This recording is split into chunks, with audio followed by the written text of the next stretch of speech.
Yeah, my name is Jeff Poppen, and I'm a farmer.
Yeah, so my idea for agriculture is for local farmers in this area to produce food for local people.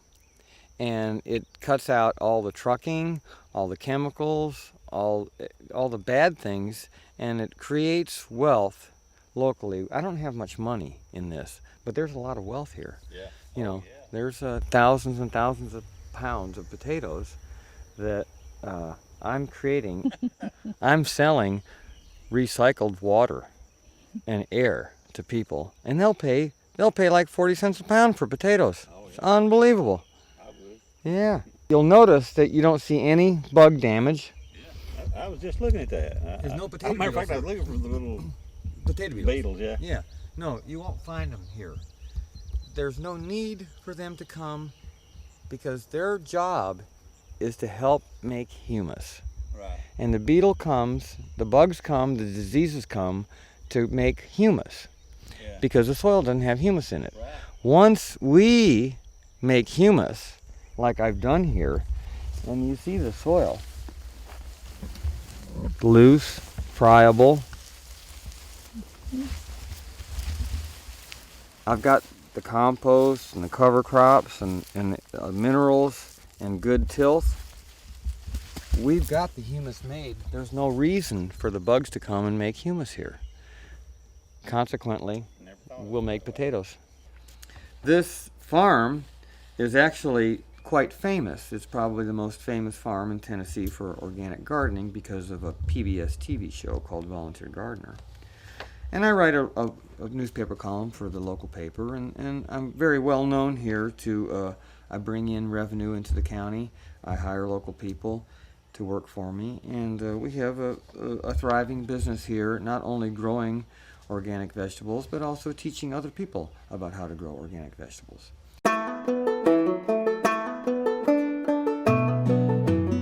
What happened was about a year and a half ago, in the first week of January 2011, we heard a bulldozer up on the neighbor's property. Now, the neighbor had told us, all of us neighbors, that he was not going to have chicken houses up there. And so we weren't real concerned about that. But Tom, who lives right next door, came down a few days after this and said, they're making a pad up there. I know because I'm a bulldozer operator and I know what they're doing. And so we found out that they were going to put some chicken houses up. So we went and got their permit applications because we were interested in, what's going on up there. So we got this piece of paper that was an aerial view of the property. And this piece of paper shows where the proposed facility is. And this black spot is my home. It's about 450 feet from the proposed facility. My property line is about halfway between my home and the facility, the proposed facility. Chickens that they're proposing to raise a few hundred feet from where we're sitting will not be injected with hormones, and they will be giving limited amounts of antibiotics because they're very susceptible to problems, and they don't want them to swell up in 7 weeks. They want them to swell up after 22 weeks, and then they have the parents, which then take 22 weeks. By then they have the genetics that are capable of producing a very strange thing in nature, and that is a baby chicken swelling up to several pounds and having a big breast after only 7 weeks. And this chicken at 49 days cannot even walk. It stands up and falls over.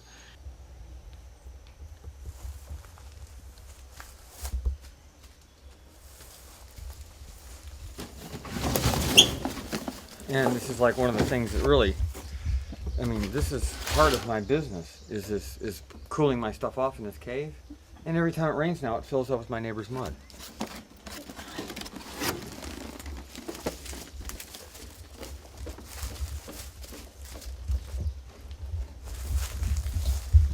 It's actually from my neighbor's farm where they're building the chicken house.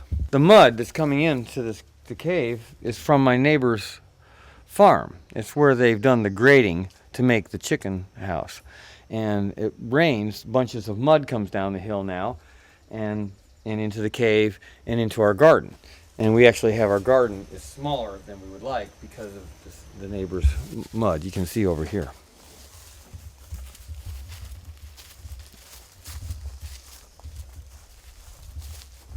Where they built the chicken house up there, they've kind of rerouted a lot of the water, so now more water comes down this side of the hill than what used to come down half on that side and half on this side. Now almost all of it comes here, and a bunch of mud comes down here. There's a nice waterfall.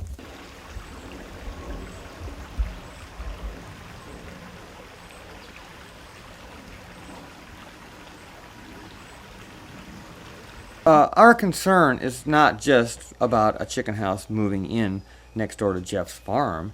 It's about the Tyson's chicken industry moving into Middle Tennessee.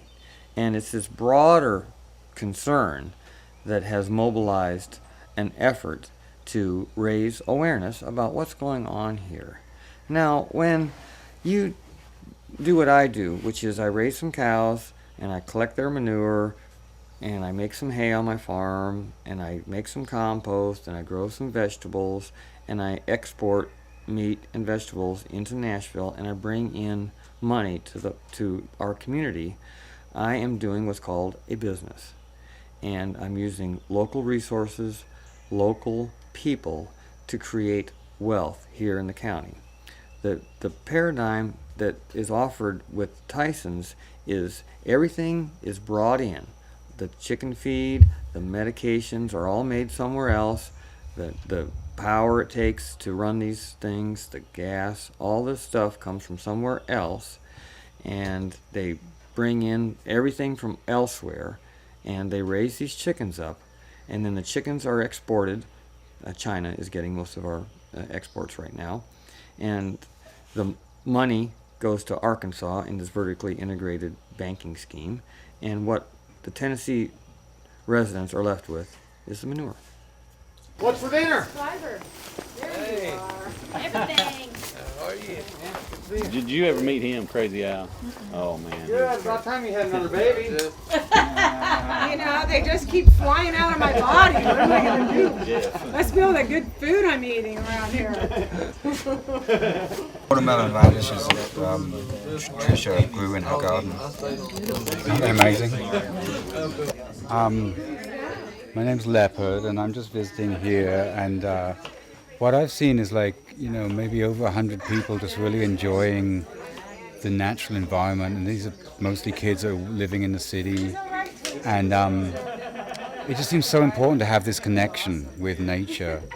And the clean river is a really, really important part of that. And you see fish, you see insects, and that would all be gone if the river was being poisoned by, industrial farming, basically. So this is only existing here because Jeff is farming this place biodynamic and organic. And, that takes more effort, but he's also employing a lot of other people. So, farming really needs to be in the hands of the people so that it's cleaner and more economically efficient, really, ultimately, in the long run. This is my first time ever being here, but I've heard about it all my life. We lived in town for a very long time and fought against the systematic poisoning, and considered for a while moving to Shelbyville, where they have Tyson farms. And every time we got out of our car to look at a house, we were forced back in by the smell. And I think it's just needs to be faced that children and people can't be raised in a natural environment, and neither should their food.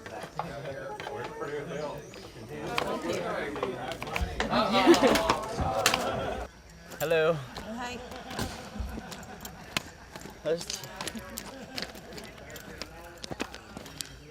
Who's that? You're running. You're running. And what I'm trying to do is to build a community, you know, and create, you know, the possibility for human freedom, which can only happen when you're away from everything else. I got an email that said, I worked here last year, and last year was sort of when the whole chicken house thing took off, and I'd never really farmed before, so my exposure to farming was like this wonderful biodynamic agricultural wonderland, and then its existence being threatened, you know, by this big chicken corporation. And so a lot of what I did last year was sort of trying to give all I could to this farm, while at the same time trying to sort of reach beyond the farm to spread awareness, I guess, about the chicken thing. But awareness is really all we can do, because it's such a perplexing issue. You know, it's because it doesn't really make sense how, you know, they put in this chicken house like 100 feet or 100 yards or something from Jeff's house. I don't know if you've been there, but it's like Jeff's got this beautiful house with this pristine cave and with this, I mean, it's just these gorgeous fields and the lettuce growing there, and it's like you can't eat lettuce that grows with this like polluted chicken waste coming down the hill. Like he was having mud coming down the hill just from the construction, and also this creek that we enjoy right here is the same creek that would be polluted by the chicken corporation.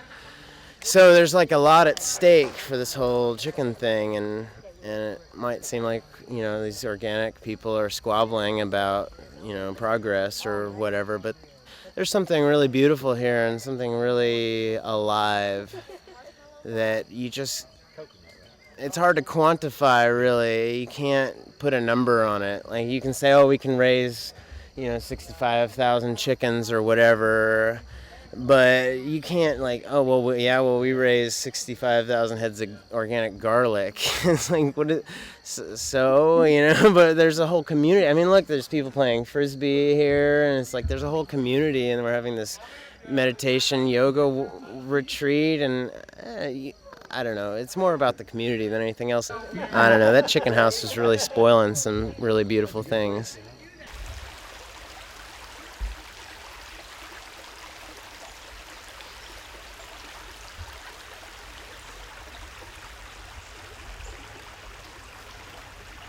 Okay. Hi, my name is Carissa Price, and I'm from Goodlettsville, Tennessee. I worked on Jeffrey Poppen's farm last year for about a month or so. It was a very good experience. Very good. I grew up in the city and stuff like that, so it was very nice to come out here and, you know, be on the wild land again, because there's not a whole lot out there. And so yeah, we planted vegetables, we prepared for the CSA every week and stuff like that. And, you know, it was very hard work, so, you know, during the little breaks that we took, we'd go down to the creek and jump in, and if anything was to mess up that flow, it would just be really sad, because it's a very beautiful place, and the creek is very refreshing during the day when you're picking vegetables and out in the heat and stuff like that. So yeah, it would be a very big shame for it to have any sort of pollution to where we couldn't swim in it. You know, it's one of our daily routines during the heat of the sun, noon. We're like, oh, creek time. So. My name is Adam Markham. I've been coming here for probably 10 years now, and I really don't approve of these chicken farms that they're putting up around here. I worked at one when I was younger. Oh, you did? Yes, I did. In Mont Eagle, Tracy City, East Tennessee. And that's one of the worst jobs I ever had. And it shouldn't be around here, and all this natural stuff that's going on, the good stuff that's going on here. I mean, I don't want to work out here with the smell and the stuff running into our fresh springs, creeks out here and everything. It's not right. It's not natural. It's not what the human race needs. I can't even imagine those chickens walking on each other like that. Like, it's really, really nasty stuff. You got to wear like respirators and everything. You can't go in there without one. It would kill you. You know what I mean? You can't even breathe in there. You can smell it 3 miles away. Right ahead of you. Wow. I don't eat chicken no more because of that. Really? Yeah, I don't at all. Even organic chicken, I do not eat chicken. I assume that any human that is thinking at all about their health or the health of the planet is boycotting CAFO meats. We don't need to eat this Tyson's product, which really isn't even a food. It's actually very harmful for the health of the people that eat it. And there's a major movement now to eat local foods and support local farmers. And I really can't get mad at my neighbor for what he's doing. He's just following the USDA recommendations. And I'm really not mad at the people that get up in the morning and on their way to work, they stop and get a McChicken or whatever. These people are just doing what, is sort of laid out for them to do. So, what I'm asking is that people just start thinking and just think about things and really just like try to do what your thinking tells you to do. And I think that people will stop eating this kind of food and start supporting local farms.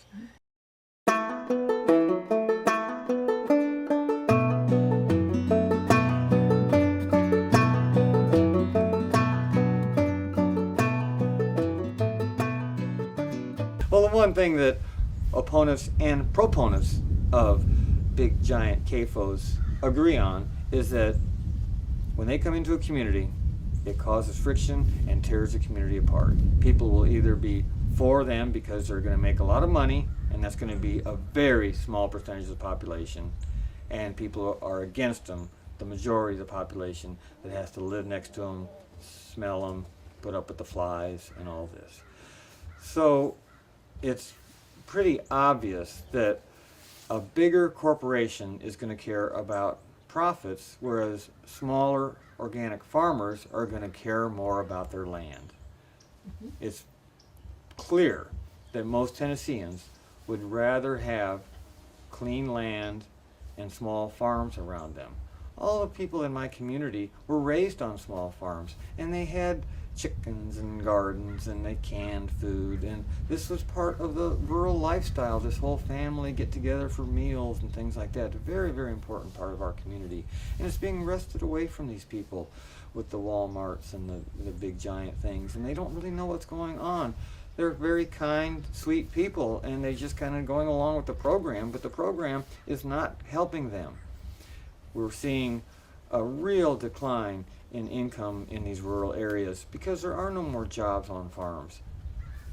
And it's being subsidized in such a way that these big giant farms get, 75% of all these government subsidies go to just a very few, 10% of the farmers, these real giant ones. And, we're importing food in from China and all this other thing. It's making a lot of money for these big corporations, but it's not helping the common person. I believe that the small local organic farm has a lot of potential to solve many of the problems our country is facing. Look, it's going to create a ton of jobs when we start growing our own food again. It's going to create a lot more care for the local environment because people will be caring for their own land. And the final product, the food, is going to be a lot better and more health giving for the people that eat it. It's really the true healthcare system, is to have humus rich soils that we get our food from.